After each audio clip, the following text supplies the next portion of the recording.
Commissioner Sahiwal division Shoaib Iqbal سید نے کہا ہے کہ شہریوں کو سہولیات فراہم کرنا انتظامیہ کی بنیادی ذمہ داری ہے. شہریوں کو درپیش سیوریج کے مسائل کو ترجیحی بنیادوں پر حل کیا جائے. شہر میں جاری تمام ترقیاتی منصوبوں کو مقررہ ٹائم لائن کے مطابق مکمل کیا جائے. ان خیالات کا اظہار انہوں نے روزانہ کی بنیاد پر ہونے والے پسپ پروگرام کے تحت جاری ترقیاتی منصوبوں پر پیش رفت کے جائزہ اجلاس کی صدارت کرتے ہوئے کیا. اس موقع پر director development doctor Saifullah Bhatti, director P H A Niaz Ahmed سمیت تمام تعلقہ محکموں کے افسران نے شرکت کی.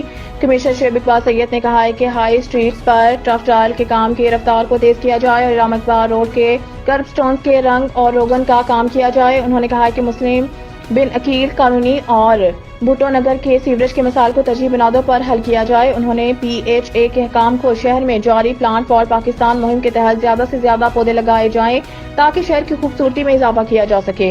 انہوں نے شہر میں تجاوزات کا نوٹس لیتے ہوئے میونسپل کارپوریشن افسران کو ہدایت کی کہ شربت بازار، پاک وطن بازار، مور والا چوک اور اندرون شہر سے فوری تجاوزات کا خاتمہ کیا جائے تاکہ خریداری کے لیے آنے والے شہریوں کو کسی قسم کی پریشانی کا سامنا نہ کرنا پڑے.